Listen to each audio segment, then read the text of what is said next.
या कलियुगाचे चालक मालक पालक दत्त महाराज आहे आणि याच दत्त महाराजांनी 11व्या शतकामध्ये स्वयंभू स्वरूपामध्ये श्री स्वामी समर्थ हा अवतार घेतलेला आहे. या अवताराची कथा खूप रंजक आहे.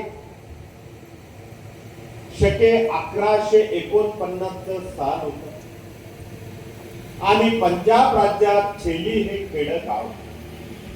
या गावामध्ये 10-12 वर्षाचा विजय सिंग नावाचा मुलगा आपल्या कुटुंबात समवेत राहत होता आणि हा मुलगा रोज त्या गावातल्या वडाच्या झाडाखाली गणपती मंदिराच्या समोर गोट्यांचा डाव मांडायचा आणि एकटाच खेळायचा. काही वर्ष होत असताना त्या मुलाने देवाकडे हट्ट तथा आपली इच्छा ही बोलून दाखवली की देवा, या झाडाखाली मी रोज एकटा खेळतो, कधीतरी तू तरी खेळायला ये.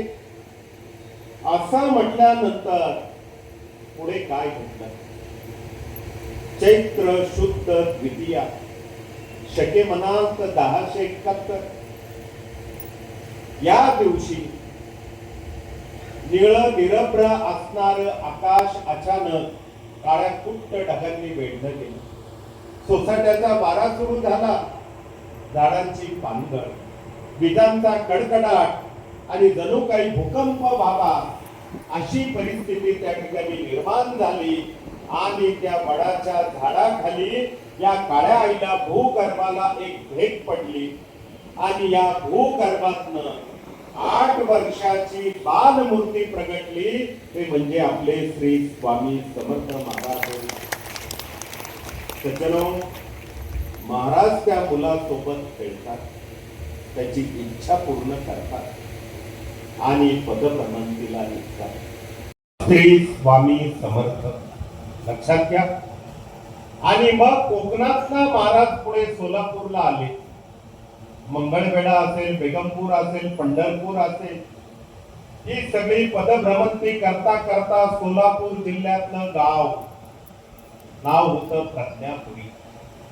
अंधार नगरी, जिथे रोगी भोगी अडाणी लोक, दारिद्र्यग्रस्त लोक, समस्याग्रस्त लोक आपलं कंटाळलेलं जीवन कसं बसं व्यतीत करत होते. आणि अशा ठिकाणी 1856 साली स्वामी महाराज प्रथम आले. 22 वर्ष त्या ठिकाणी अगाध लीला केल्या. तमसो मा ज्योतिर्गमयम, अंधारातनं प्रकाशाकडे, अज्ञानातनं ज्ञानाकडे. थोडक्यात महाराजांनी त्या लोकांना अक्कल दिली आणि मग त्या गावाचं नाव बदललं. अक्कलकोट हे नाव त्या ठिकाणी पडलं. महाराजांनी या भारत भूमीमध्ये दत्त विचारधारा प्रेरित करण्याचं काम केले. जो जो भेटेल त्याचे दुःख मुक्त करणं, जो जो भेटेल त्याचे ज्ञानी बनवणं, जो जो भेटेल त्याचे सुखी बनवणं, या उक्तीप्रमाणे महाराजांनी काम केलं. आणि तुम्हाला सांगायला आनंद वाटतो की ह्या काळात शेकडो हजारो शिष्य महाराजांनी अक्कलकोटात तयार केले. अगदी नावच घ्यायचं झालं तर शिर्डीचे साईबाबा असो किंवा शेगावचे गजानन महाराज यांचे गुरु आपले श्री स्वामी समर्थ महाराज आहे. हे बऱ्याच जणांना माहिती आहे. हम गया नहीं चिंता है, भिवू नकोस मी तुझ्या पाठीशी आहे. अनन्या चिंतयन्तो मा ये जना परिपासते, तेषावि नित्यावि युक्तानाम योगक्षेमम वहाम्यहम्. अनन्य भावाने चिंतन करा. योगक्षेम चालवण्याची जबाबदारी मी स्वतः घेतो, असं महाराजांनी या श्लोकातनं भक्तांना सेवेकरांना सांगितलं. परंतु सज्जनो, 1878 नंतर पुढे काय? इथून पुढे खऱ्या अर्थाने गावोगावी ही ग्राम विकासाची गंगा ही सुरू झाली. ती कशी? महाराजांचं स्वरूप सद्गुरू पिठले महाराज होते. पूरला पोचता येतो, पण त्या काळची परिस्थिती काय? खडी डबर टिप्पर असेल, रेती वाहून नेणारा ट्रक असेल, दुधाचं पत्र घेऊन जाणारी काळी पिवळी टॅक्सी, वाटेल त्या वाहनाने स्वखर्चाने फिरून सद्गुरु दादांनी या कार्याची ज्योत ही गावोगावी लावली. आणि हे सगळं होत असताना 155 केंद्र त्या काळात उभी राहिली. आता तो काळ म्हणजे हे तर झालं वाहन सामुग्री साधन रस्ते, पण त्या काळामध्ये ज्या लोकांना रामकृष्ण पांडुरंग माहित नव्हते त्यांना श्री स्वामी समर्थ महाराज समजून सांगणं किती अवघड असेल. तुम्हाला सांगू इच्छितो, अक्कलकोट स्वामी वटवृक्ष अन्नछत्र, परंतु खऱ्या अर्थाने या हिंदुस्थानामध्ये स्वामी महाराजांची ओळख घरोघरी जर कोणी पोचवली ती या दिंडोरी मधल्या आपल्या सद्गुरु मोरे दादांनी पोचवलेली आहे, लक्षात घ्या. आणि त्या काळात 155 केंद्र, 88 साली त्यांचं महानिर्वाण झालं. आणि महानिर्वाण झाल्यानंतर पुढची जबाबदारी आली आपल्या परमपूज्य गुरु माऊलींकडे. तेच गुरु तत्व, तीच विचारधारा, दाढी नाही, जटा नाही, भगव वस्त्र नाही, पायात खडावा नाही, भेटण्याकरता कुठलाही मध्यस्थी लागत नाही, न चट्टू फट्टू कुणी बॉडीगार्ड बाउन्सर, साधी राहणीमान आणि उच्च विचारसरणी. सज्जनो, ह्या उक्तीप्रमाणे आज गेली 38-39 वर्ष गुरु माऊलींच्या मार्गदर्शनाने हे स्वामी महाराजांचं कार्य राज्यातून परराज्य आणि परराज्यातनं परदेशात पोहोचलं. देशात विदेशात दिंडोरी प्रणीत स्वामी मार्गाचे 8,000 केंद्र आणि 15 कोटी सेवेकरी या स्वामी मार्गाला जोडले गेलेले. एवढा मोठा हा विशाल वटवृक्ष, पण हे विदेशापर्यंत हो, कारण या मार्गामध्ये कोण कुठल्या जातीचा, कोण कुठल्या धर्माचा, स्त्री आहे की पुरुष, आबाल आहे की वृद्ध, गरीब आहे की श्रीमंत, कोण ज्येष्ठ कोण कनिष्ठ, जो स्वामी गुरु माऊलींच्या विचाराशी एकनिष्ठ तो सगळ्यात श्रेष्ठ. ही विचारधारा मार्गाची त्या पोटात गेले पाहिजे. पण किती जातात? तो 4 जातात. का तर 4 रस जिभेला आवडतात, 2 आवडत नाही. गोड, तिखट, आंबट, खारट. कुणाला सांगायची गरज आहे का? मला सांगाय, आता इथे बसलेल्या सगळ्या भगिनींना प्रश्न विचारतो, बिना मिठाचा स्वयंपाक तुमच्या घरात होतो का? बिना गोड साखरेचा चहा तुम्ही बनवतात का? बिना लोणच्याचं एखादं घर आहे का?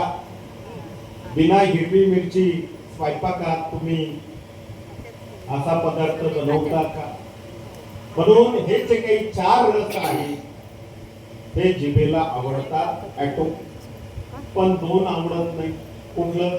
एक कडू आणि दुसरं तुरट. हे 2 रस जिभेला चालत नाही. थोडक्यात काय, आपल्या आरोग्याचं वाटोळं जर कोणी केलं असेल 2.5 इंच हाड नसणाऱ्या जिभेने केलेलं आहे. खरं की खोटं? म्हणून आपण एक विचार ऐकला असेल, जिभेची टेस्ट, पोटात गेलं वेस्ट, आजार झाले गेस्ट, डॉक्टर करताय टेस्ट, आपले पैसे झाले वेस्ट. म्हणून सगळ्या सातारकरांना सांगतो, घरची भाजी भाकर सगळ्यात बेस्ट. काय सांगतो? हेच आयुर्वेद विचार आधुनिक भाषेत. ही जीभ किती हो? 2.5 इंचाची. पण एक दिवस काय झालं, 32 दात एकत्र येतात, जिभेला दम देतात. हम है 32 तुम हो अकेली माय, हम चबा जाए तो गिर्यात कहा पे जाए. ती जीभ उत्तर देते, तुम हो 32, मैं हो अकेली माय, मैं टेढ़ी हो जाए तो पुरी बत्तीशी गिरजा आहे. जी वाकडी झाली तर दात पडायला वेळ लागतो का? नाही. आणि म्हणून जिभेवर आपलं आरोग्य अवलंबून असतं. त्यातला हा कडुलिंबाचा विषय गुढीपाडवा. जरी मराठी वर्षात स्वागत ब्रह्मध्वज, पण ही खरं तर आरोग्याची गुढी आहे. Health is wealth. हे विचार आपल्याला या नव्या पिढ्यांपर्यंत उपवर वधू परिचय मिळावा, लग्न जमवणं. लग्न पण कसं? कमी खर्चात, मान पान हुंडा न देता घेता, वैदिक पद्धतीने अगदी कमी लोकांमध्ये लग्न करा, असं गुरु मौली सांगतात. मग शास्त्रींनी तुम्हाला सांगितलं असेल, अधिक मास, पुरुषोत्तम मास, मळ मास आणि सगळ्यात महत्वाचं धोंड्याचा महिना. गोळाबेरीत सगळं एकच, धोंड्या. या धोंड्यामध्ये अनेक धोंडे खूप खुश असतात. सासरूवाडीला जातात, गळ्याला हात लावतात, सोन्याची चेन मिळेल का, बोटात अंगठी सोन्याची होईल का. पण मात्र ही बुरसटलेली विचारधारा या विवाह संस्कार सोहळ्यातनं आपल्याला दूर करायची. कशी? रामायणातला एक प्रसंग सांगतो सज्जनो. सीतामाईचं स्वयंवर झालं. सीतामाईने प्रभू रामचंद्रांच्या गळ्यामध्ये ती माळा अर्पण केली. विवाह बंधनामध्ये ते अडकले. हे झाल्यानंतर दोघांकडचे नातलग एकत्र आले. रामाचे वडील दशरथ, सीतामाईचे वडील जनक. गळाभेट झाली. दशरथ राजाने काय केलं? दशरथ राजाने जनक राजाच्या पायावर डोकं ठेवून दर्शन घेतलं. हे होता क्षणी 3-4 फीट जनक राजा पाठीमागे गेले आणि म्हणाले, राजा दशरथ तुम्ही चुकला. अहो मुलाचे वडील तुम्ही, मुलीच्या वडिलांच्या पायावर डोकं ठेवून दर्शन का घेतात? त्यावर दशरथ राजा हसले आणि काय म्हणाले, अहो जनक, मी जे केलं ते बरोबर केलं. म्हणजे कसं?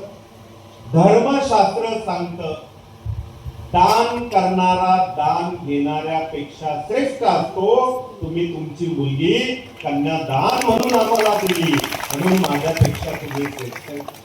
आता हे रामायण कोण कुणाला सांगेल? या धोंड्यांना हे सगळं सांगा. कन्यादान, दानावर दक्षिणा का हवी? ज्या आई वडिलांनी आपल्या मुलीला 18, 20, 25 वर्ष लहानचं मोठं तो पोटचा मांसाचा गोळा त्यांच्या पदराला बांधला, कन्यादान केलं, तरी दानावर दक्षिणा. म्हणून हे विवाह संस्कार या विभागाच्या माध्यमातून या गोष्टी आपल्याला दूर करायच्या. कधी कधी पुरुष म्हणतात मानपाट कंबर, तुम्ही म्हणतात पाय दुखतात, गुडघे दुखतात. याच कारण शरीरातलं कॅल्शियम कमी होणं. मग याला उपाय काय? याला सोपा उपाय आहे. ग्लासभर पाणी, त्या पाण्यामध्ये गव्हाच्या दाण्या एवढा खाण्याचा चुना एकत्र करून अनाशा पोटी रोज ते पाणी प्यायचं. 8-10 दिवस का कॅल्शियम वाढतं, हळूहळू हाडं दुखणं थांबतं.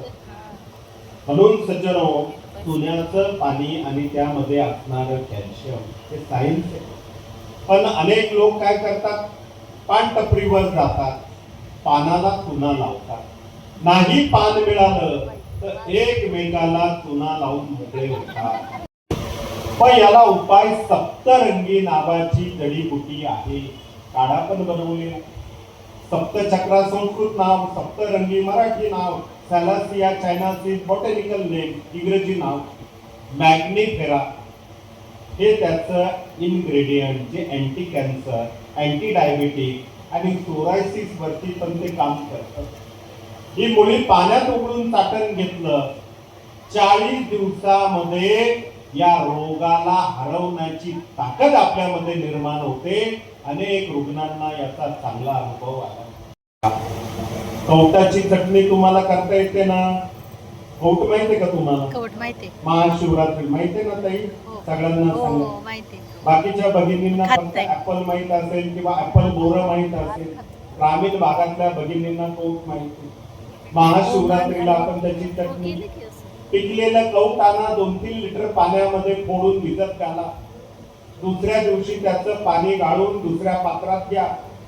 आणि ज्यांना कुणाला शुगरचे प्रॉब्लेम आहे, फक्त अर्धा कप त्या कवटाचं पाणी पोटात घ्या, 20 मिनिटाने शुगर टेस्ट करा, शुगर कंट्रोल नॉर्मल. काय लागतं हो त्याला? म्हणून अनेक विषय. नाही तर बघा बरं का, क्रिसमस ट्री माहीत असायचा आणि आमच्या तुळशीला आमच्या छत्रीत बसवायचं. तुळशीला बी लागतं, त्याला इकडे काय म्हणतात? मंजुळा. मंजुळा म्हणतात ना. ते बी मंजुळा घ्यायचं, वाळलेलं, थोडं पाणी टाकून वाटायचं, रात्री झोपताना टाळूवर ठेवा, डोक्यावर मध्यभागी कपड्याने बांधा, शांत झोप. Low BP, high BP, normal. काय लागतं काय होतं?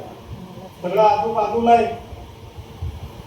वनस्पती म्हणजे तुकोबारायांच्या भाषेमध्ये वृक्षवल्ली आमा सोयरे बाबनच, आयुर्वेदिक औषधी जडीबुटी.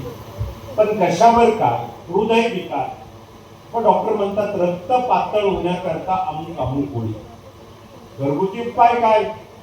4 लसणाच्या पाकळ्या सोलून घ्या, काळ्या मिऱ्याची पावडर त्यावर टाका आणि शुद्ध देशी गाईच्या तुपात ते थोडं भाजून रोज अनाशा पोटी 4 पाकळ्या खा. लसूण खाल्ला रक्त पातळ राहतं, भविष्यात हृदय विकाराचा धोका होत नाही. काय पाहिजे? म्हणून पूर्वी आपली श्वास विडा, गोविंद विडा किंवा विड्याचे अनेक प्रकार. हे जे विडे आपण बनवतो त्याच्या मागचं कारण खाल्लेलं अन्न लवकर पचावं आणि ती पाचकता, नागवेली जीवन यामध्ये मोठ्या प्रमाणात असे अनेक विषय आहेत. अनेक जणांना अशक्तपणा येतो, हिमोग्लोबिन कमी, रक्त कमी. आता याला उपाय काय? अहो 25 वर्षाचे तरुण म्हणतात हात कंप पावायला लागले, पाय थरथर कापतात, डॉक्टर म्हणतात अशक्तपणा, अमुक कमी तमुक कमी. साताऱ्याच्या आणि कोल्हापूरच्या काळ्या मातीत तरी असं नको व्हायला. पण होतंय माहित नाही आता पांढरा रस्ता की तांबडा रस्ता काय, त्याच्यावरती अधिक बोललेलं उचित नाही. पण सज्जनो, उपाय सोपाय. 2 नागवेलीची पानं घ्या. पूजेत आपण वापरतात की नाही खाण्याचं पान नागवेली, त्यामध्ये चिमूटभर जिरं घ्या आणि जेवण झालं की ते चावून चावून खा. 5-7 दिवस करा, ब्लड टेस्ट करा, 100% हिमोग्लोबिन नॉर्मल, रक्त वाढतं.